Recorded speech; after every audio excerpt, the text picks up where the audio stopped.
The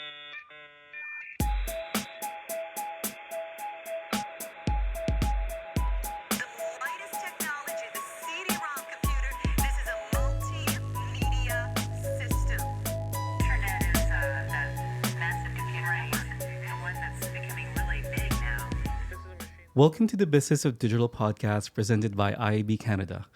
In a market reshaped by privacy, first party data, and shoppable everything, retail media has moved from an experimental line to a core growth engine, connecting on site, off site, in store, and CTV with measurable outcomes. This episode focuses on what's working in Canada right now: cleaner proof of incrementality, in store accountability, data collaboration via clean rooms, and off site CTV expansion that actually drives sales and not just awareness. Today, we're joined by the chairs of IAB Canada's Retail Media Committee with Melissa Savage from Air Miles, John Fanous from Google, and Michka Mancini from Canadian Tire. We'll explore how advertisers and retailers are making the channel perform and what the Canadian ecosystem needs next to scale responsibly. So before we begin, I'd like you guys to introduce yourself. Let's start with Melissa first. My name is Melissa Savage. I am from Air Miles. My role here is Director of Media. So I lead all of our media strategy, execution, and planning. All right, John. Great. I'm with Google and YouTube Canada. I lead the team that gets to work with the largest omnichannel retailers in Canada. We work across search, YouTube, display, programmatic, connected TV. And then in addition to that, I also run our retail media strategy and commerce media strategy in Canada. Mishka? And I'm Michka Mancini. I head up our media sales and partnerships team at Triangle Retail Media, which essentially represents all of the banners across Canadian Tire Corporation, and have the privilege of working with the team that partners with all of our brands and agency partners. Thank you, everybody. Now, I think we'll start with the first question because I feel like when we talk about retail media today, it's been changing a lot. So we're changing the way we refer to this to now connected commerce. I'd like to kick off by asking you why you all think that this is appropriate. Melissa? As we started out in the retail media space, I don't know, however many years ago, is it 7, 8 years ago here in Canada? It started with, a few retailers who had their own loyalty programs and really in an approach of how to use first-party data and drive measurable outcomes. As we've started to see the space evolve, there's more types of commerce that are kind of coming into the picture. So outside of traditional brick and mortar stores, we're now seeing, the Instacarts and the DoorDashes, and we've got Uber in the market. We've got financial programs coming in out of the US, and that's where they're seeing a lot of the evolution as well with PayPal and now MasterCard. So it's really interesting to see that expansion of what we consider to be retail media. And I think when we think about it, it's this evolution from just the stores and thinking about the stores to like, what is commerce? Canadians experience commerce everywhere. It's the hotel you just booked. It's the flight that you're on right now. So there's just so much more to it. John, anything to add to that? Yeah, I think there's been like several rebrandings of this over the years. I remember when it was vendor co-op in 2011, then it became retail media, now commerce media. And I think like what it's a recognition of is that not only do retailers own that path to purchase, that last moment of truth between a customer parting with their money. And I think like whether it's a financial institution, a lender, a credit card, whether it's a retailer, whether it's a last mile delivery service, like today people can shop Costco without shopping Costco through Instacart, for example. So I think there's an acknowledgement that the path to purchase is more diverse. And as a result, it truly is like a commerce media from the perspective of who owns that first party data, who's able to do anything with it, and who's able to bring brands closer to the customer. Yeah, I think, I agree 100%. I think when we started this journey, retail media really helped to establish the category. It represented the category. But I think as we're kind of taking a step back and the space has evolved over the last several years, I think connected commerce captures really the essence of where we are today, which is really being able to bring media, data, and commerce together, and representation that it is completely intertwined. And that really is where the business is going and the industry is moving towards. That's great. So I want to check first when it comes to the buyers of media, right? So has there anything changed with what they're expecting about buying media that's specific for commerce today than it was, maybe a year ago? Yeah, I think everything is imminently more measured today. And that's the anchor point of commerce media is a cash register, whether that cash register is virtual, physical. One thing I like to say is like the era of faith-based marketing went away, and that's a good thing. Uh, you know, Advertisers who believe in the impact of their investment tend to spend more. And like that is, I think, the reason why commerce media is the fastest growing media channel in the world today. It's not faith-based marketing, it's measurement-based marketing. And they can see it. They can feel the results. They put $1 into a market or a few dollars into a market. They see the impact of what it actually drives for them. And they see it everywhere from the physical shelf to the e-commerce shelf. So I think like the net of it is that it's held to a higher bar than traditional marketing. And I think that's the primary driver of the success that we've seen in this space. Yeah, I agree. And I think that, layering on the measurement piece, using your analogy of a cash register being at the end, I think what it has also done is bring accountability and credibility to the ecosystem, which I think, has for a very long time more broadly across the digital marketing or just broadly marketing ecosystem, in some areas it's been missing. I mean, they answered it all, so I don't know if I have too much more to offer on that front. I mean, the accountability piece is huge. I think as we start to see where this industry continues to go, the transparency will become even more important. I think when we launched these retail media networks in the beginning, it was a big black box. Now we're starting to get more questions around, well, if you could approach it in your own way, how would you try to achieve this objective? And I think as we start to see a bit more trust now that there is the accountability and the measurement, we're going to also start to see really cool executions and campaigns coming into market. All right. So maybe let's dig in a little bit deeper when it comes to measurement, because I think one of the things that we need to answer for is, incrementality. Like, what today can a brand do to improve, incrementality, or at least measuring incrementality? So I'm happy to share a thought. I think like on the topic of incrementality, I'll answer your question, but I'll also say brands have to also not hold digital to the highest bar when they hold other media to a less high bar. And I'll pick on like Flyer, for example, where the Flyer is both like a process and a media channel. The process is like alive and well. The media channel for most markets across the country is dead. So I think like I don't hear about too many like incrementality tests on Flyer, if I'm being honest. That's interesting. Yeah. Now on the digital side, because you can run geo experiments, because you can run audience holdouts, you can get a much clearer sense of what the incremental lift is off of the investment that you're making, and that I give like full applause to. I think it's on both the commerce media channel to elevate their offering, to sort of welcome the stress testing of their programs. It's also on the vendor or brand to ask the question, because in the absence of asking it, you're going to default back to probably clicks and impressions, and that's not also a great level of like belief building for an organization. I would say like on the conversation of incrementality, it's certainly something that's, very active in terms of discussions with brands that we're working with. I think across retailers, there's a lot more demand on wanting to understand the incrementality that they're able to drive with their investments. So I would say for a brand that wants to get started in that capacity, it doesn't have to be complicated. It could be really simple by using an A/B test or a geo split, and being able to tie it back to sales outcomes using the retailer's data to be able to measure the impact that they want to assess essentially. Michka, do you find because like CT has such a rich first party data set, you're in a unique position to do that? I think so, for sure, because we're able to connect the triangle ID to the transaction. I think we're certainly in a privileged position relative to the broader ecosystem. But I think, Loblaw is also doing that within their ecosystem. Costco, obviously, Home Depot. So I think for any of the retailers that have some form of a loyalty program in place, I think it certainly places them in a position of advantage or privilege. Yeah.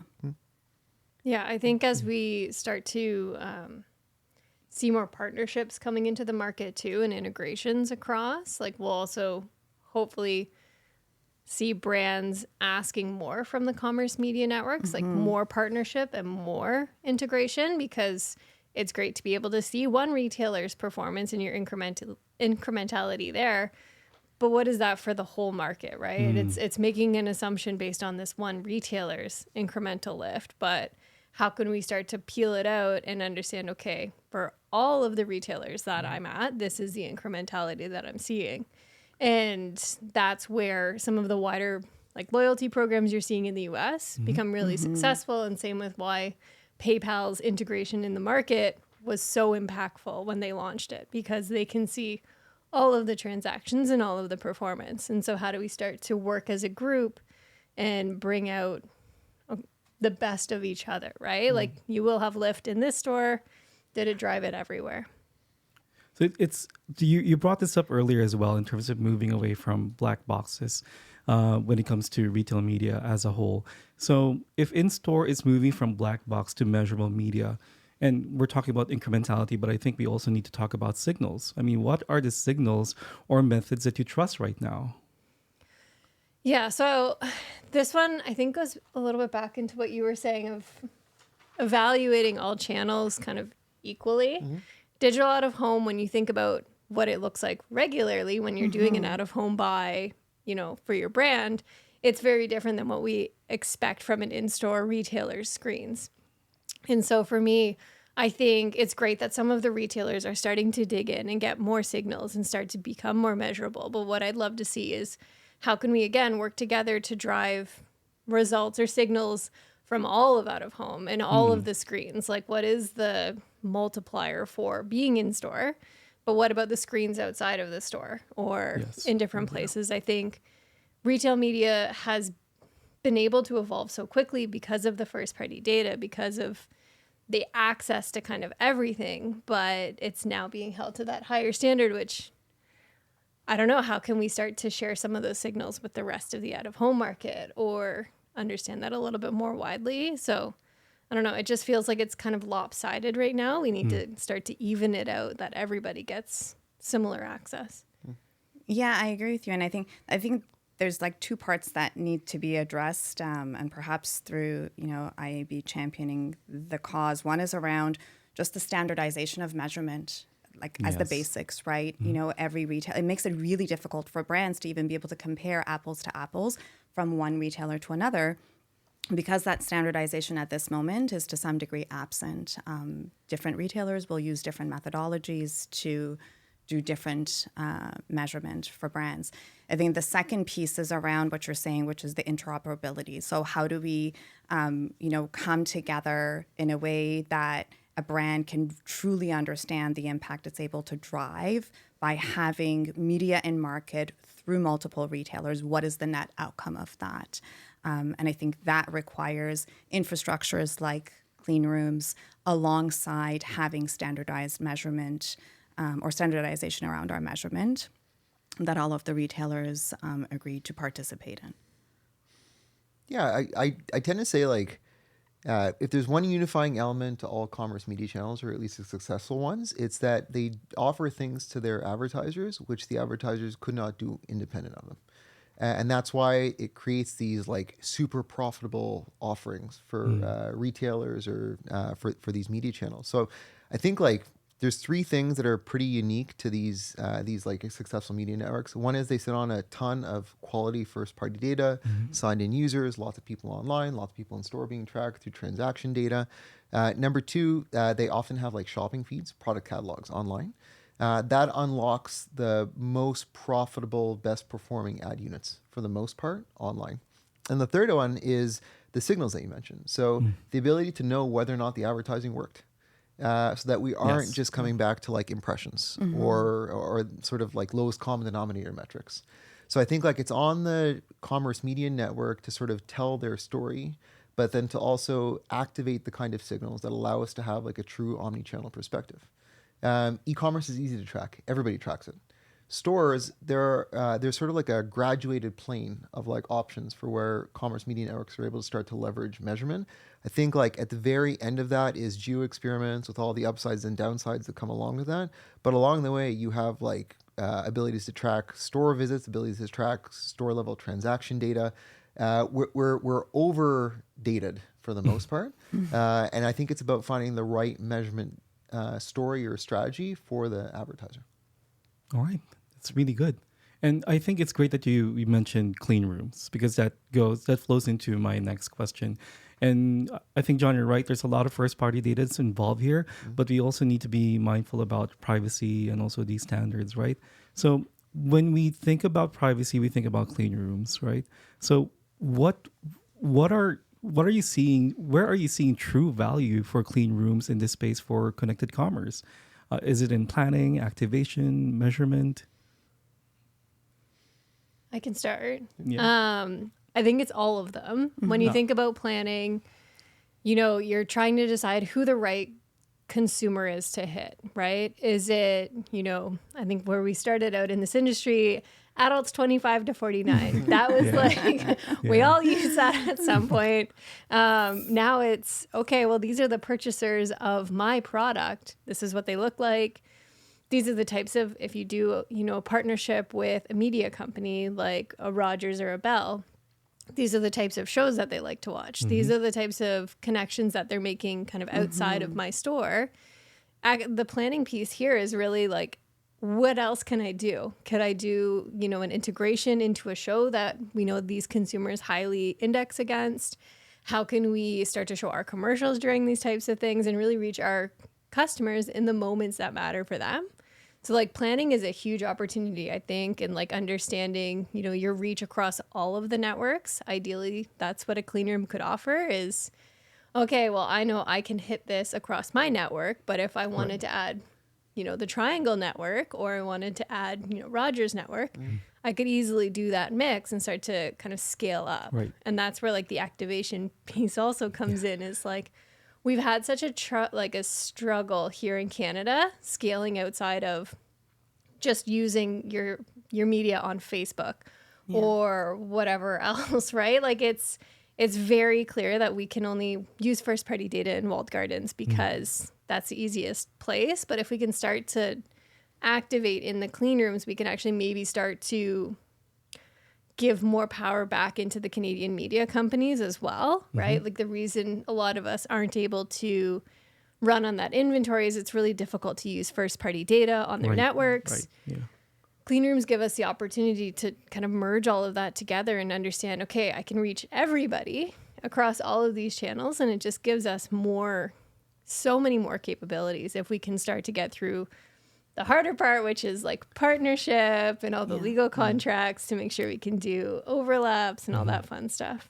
Yeah, I agree with Melissa. I think it does help with planning, activation, and measurement. I think, you talked about this on the planning side. It's also helping you better understand the audience overlaps when you're working with brands that may also have, for example, their own loyalty programs in place, and being able to hold out those that they would already be able to reach per se, let's say for that particular brand, and those that would be net new because of the retailer's ecosystem.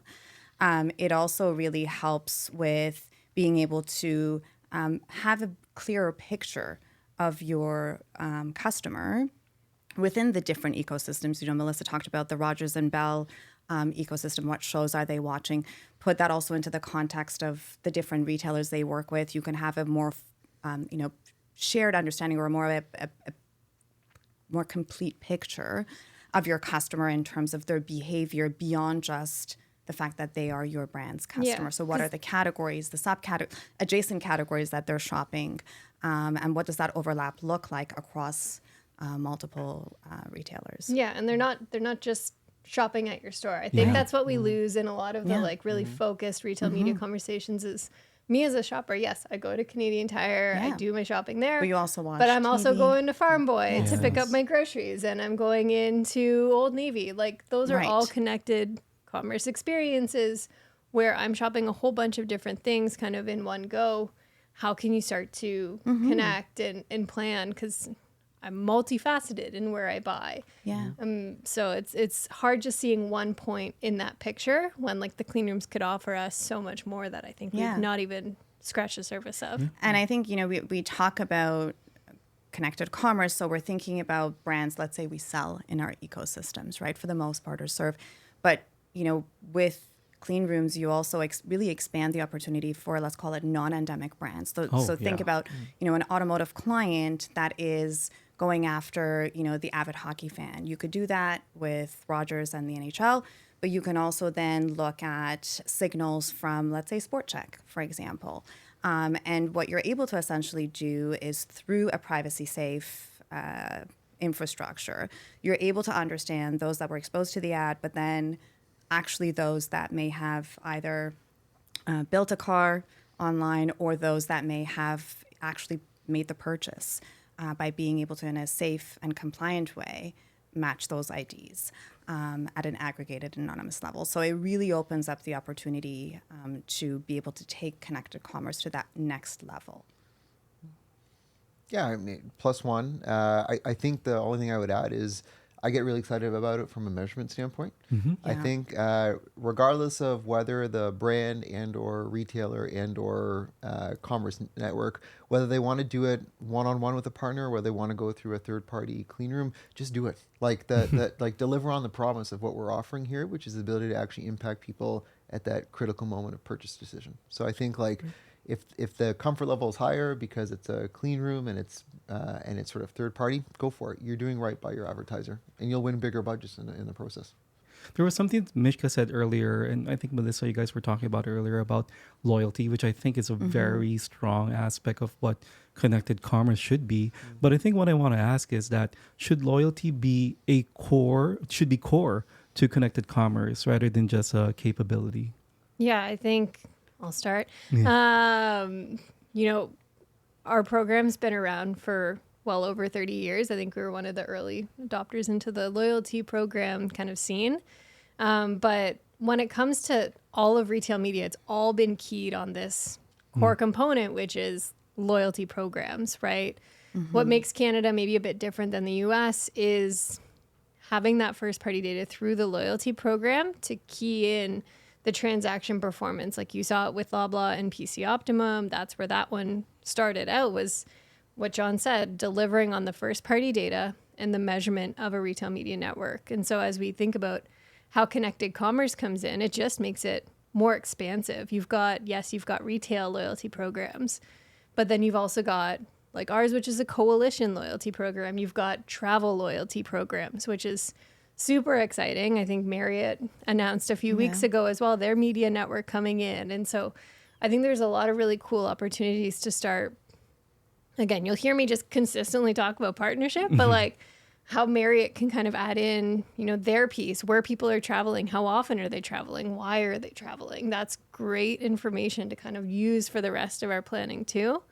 So I think it's always at the heart of where this even started. And it has to be the heart of where it continues to go, especially as we get more regulation around data privacy, all of the storage and being stewards of first party data. Right. There's going to be a lot more restrictions around that. And so we don't have the same data aggregators they have in the US. We're going to rely on loyalty programs. I would say that, loyalty data has to be core.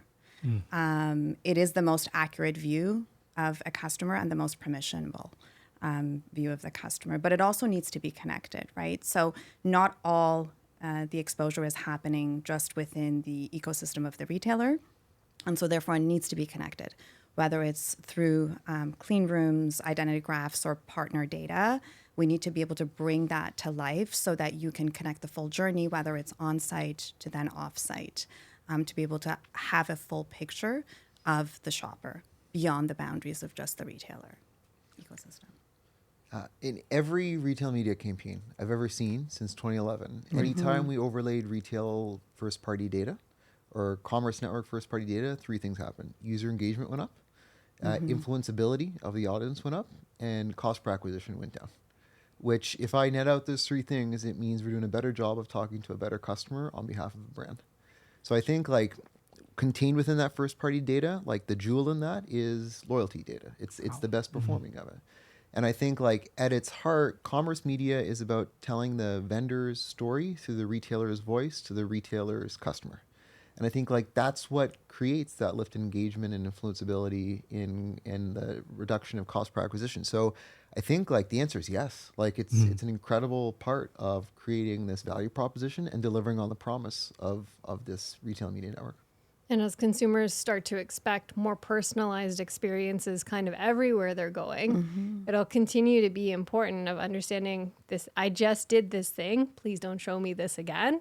Or I bought this. Stop. Leave me alone. Right. So I think it takes a little bit more of the consumers into account as well of what do they want to see, right? So then we're also, like John said, we're being more targeted. We're able to personalize the experiences for them. And hopefully, I mean, the reason why, consumers sign up for loyalty programs is for more value back. So how are we driving more value In the shopping through journey. shopping Yeah. journeys and 100%. expanding what they're able to get back from us, right? Yeah, you almost want like a successful commerce media ad to feel almost incidental to the user. We've run A/B testing before. Creative that looks like the retailer's brand and less so like the advertiser's brand tends to perform better because it's Interesting. being targeted towards the retailer's first party data. That sounds cool. It's also like not necessarily surprising, right? Like advertising that doesn't feel like advertising is often going to be a fairly successful media channel. So I think like there's something around catering to the unique nature of the customer on the other end of the screen that we see through commerce media. Now let's talk about retail media offsite, because I feel like when you think about some of the media that's used in connected commerce, CTV is part of that discussion. So CTV is gaining traction with retail data. Where are you seeing true reach when it comes, or true incremental reach by including CTV? I'm happy to share. So the inclusion of CTV allows us to get closer to that in-store experience. Canada, still 80% plus of most transactions still happen in physical retail environments. So, it's interesting. Like whenever I think about like the old school version of like advertising, I would say brands spend an incredible amount of money influencing the customer and then divorce themselves from that customer the moment they walk into a physical store. Wow. And I think like that's where the role of CTV either in store or near store becomes really important. The value prop there is when I'm in the aisle, can a brand through the retailer communicate effectively to get me to choose their product off the physical shelf? And I think like, that's a pretty damn important like moment to have like your presence in. And we see retailers at different levels of engagement and activation against that. But I think like there's a bit of a leap they have to make around introduction of screens, usage of audio in store, usage of screens around the physical store, in the vicinity. So I think all these things are real questions they have to answer in terms of their comfort. But I think there's a bit of a first mover advantage for the retailers that are activating and monetizing that. Yeah, when it comes to CTV and like the connected TV experience, I think where we continue to struggle a little bit in this market is just being able to actually address that first party data on connected TV and how do we meet the CTV providers, like I said, through clean rooms, most likely, to be able to activate and customize and personalize those CTV experiences. It's I would say we're really early. I don't know if there's too many. I mean, I'm sure there's a couple in this market that are using their first party retailer data to actually like personalize and customize TV experiences. I think the opportunity that some of the work that's happening in the clean room community will continue to just make that explode. Like next year and probably onwards, like we'll start to see more, especially as Amazon starts really digging in. You've seen out of the US, all of the data partnerships that they're making with Netflix and Disney and all of it. So I think as that starts to kind of spread up to Canada as well, you'll start to see, okay, it's a little bit easier to activate now, or I can do this through this DSP. I think understanding just the total reach. I mean, that's really where it's come down to is anytime we try to add first party data to a CTV buy, it just totally limits the campaign outside of when we use like YouTube. But again, you want to try to engage more of those Canadian media suppliers too. And it's been so tricky. So I think we're early in it, and I don't think we're moving very quickly quite yet, but hopefully as you know, some of the first party data suppliers here start to get more comfortable with clean rooms and the idea of overlap and integration, then we can start to see what it actually can do. Feel free to just use YouTube as well. Yeah. I mean, we do. So, granted, but we love to try to figure out, you know, how to get on that big screen TV as well, and it would be really great to start to understand how all of the TV inventory that we're looking at is performing, right? Just think of it as a total mix instead of like, I need to plan this Roku buy and this YouTube buy and this and this and this. It just becomes overwhelming to you as a brand. And then even as like the agencies and advertisers try to figure out what to do with this, it's even more confusing. Yeah, and especially for the buyer. you're like trying to manage 80 PMPs and you're like, oh my God, they're not spending. What do I do? I'd even also say like the big screen is obviously super important. The little screen in our pockets is also, I think, even just as important. I think, you know, let's take an expansive view of what counts as like an influenceable moment in those stores. Because I agree with you. We want to get as close to the customer as possible. Yeah, we want to reach them everywhere in the journey. So from sitting on your couch at home being like, I'm kind of hungry. Oh, cool. You know, this is on sale at my local whatever store. And as I start to get closer, maybe I get distracted. I see a McDonald's. I'm like, oh, maybe it'd just be easier to go here. How do you continue to follow through that journey to make sure they follow through for you? Yeah, I agree with everything you guys are saying. I think, you know, the measuring of incremental reach continues to be a challenge, but I will say, you know, over the last several years, as many of the players in the connected commerce space have started to make offsite media available in a more meaningful way as an option for brands, where the magic really, as we've observed, happens is being able to build a multi-channel program that really leans into offsite, connected TV. YouTube obviously comes to mind for sure. A great performer for us, and then being able to stitch that journey from the TV screen to the website to the store, and being able to just drive the frequency required to build the awareness, the consideration, and the conversion. I think that's where we've seen a lot of success for sure. Okay. So, I mean, just to wrap up, you know, our podcast today, if we meet again in this room, like in 6 months, what's one standard or partnership you hope Canada has landed, and why?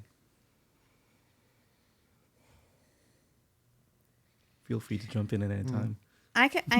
Maybe I'll jump in. It's something that we certainly, the three of us, have talked about is, you know, this idea that there's obviously the IAB and MRC retail media measurement framework, you know, being able to actually bring that to life, get all of the commerce media partners within the Canadian ecosystem to align to those standards. I think that would be a huge step forward for the industry, and it would help us get to a place where over time a brand can begin to compare apples to apples. Because I think right now, you know, again, retailers are measuring things in different ways, using the same terminologies. And so I would love to see the industry finally come together and work together to help us get there. Because I also think it helps to unlock investment opportunities, incremental investment opportunities in the ecosystem if we're able to create and standardize how we measure media within the connected commerce space. I really hope we make headway on stores and on tracking for stores. I still think, you know, 4 in 5 people, that's where the transaction happens. And it's even more on certain like high growth categories that are relevant to commerce media networks. So I think like as an industry, we have to agree upon like, yes, absolutely standards and how we're going to do it in a way that actually is like easily trackable, easy to report, easy to understand. Because otherwise there is sort of like one commerce media network that's completely e-commerce. So it makes it easy for that platform. Makes it really difficult for every other commerce media platform. So I think we don't have a choice. We've got to figure that one out. Yeah, I agree there 100%. And I think, IAB's also done some great work in that capacity as part of their measurement framework. But again, it really needs to be adopted Yeah. by all of the players in the ecosystem to really help the brands have more trust, and also for the commerce partners to be able to bring more credibility to the space. I agree with you. When I think about all of the omnichannel retailers that we are friends with, majority of the transactions are still happening in the stores if you have a store. So we do need to solve for that journey. And I think one of the ways is like, let's look at the standards that have been established. Let's all agree to adopt these standards within a window of time so that brands can have more confidence and invest in the space with confidence, and know that the measurement will be credible. Because we're also going to start getting, as we expand this into connected commerce, we're going to start getting new players in this ecosystem as well. You got it. And if we don't have those standards or metrics that we can all agree to, somebody like a PayPal or Klarna is going to come in here and be like, well, I can do all of it and I don't need any of these other retailers. Or, something, I don't even know, like a Moneris or something coming in and taking in and say, I see it all. Why would you need all of these different pieces? But the definitions are different. The omni-channel component is different. It's The just, taxonomy. Yeah. it's a huge beast that we have to make sure that we standardize before all of these new types of kind of players come into the market or new types of partnerships. And that's kind of where hopefully where we'll all be in a few more months is continuing to be open to partnership. Because we're not all going to be able to do this individually. Not one retailer is going to solve this problem. Not one ad tech company is going to solve this problem. It's going to be solved, as an industry, as a group. And whether it's the measurement piece or even the reach component, or how are we all managing first party data, et cetera, like it's all through collaboration. And so whether it's collaborating across loyalty programs, you're starting to see a lot more of those partnerships in the market. But even like across media companies and suppliers, like how do we start getting more partnerships across Bell and Rogers, right? Where we can start to combine that inventory and it can maybe be more competitive with some of those other players that kind of have it all in their scope. So I think there's not a specific partnership that I think we really need to land, but I think it's having everybody more open to partnership and collaboration and how can we reach some of these goals together. All right. Melissa, John, Michka, thank you again for your time. Appreciate it. Thank Follow. you. Thank you. The latest technology, the CD-ROM computer. This is a multimedia system. Internet is a massive computer, and one that's becoming really big now. This is a machine that a lot of people are going to be able to afford. That's a very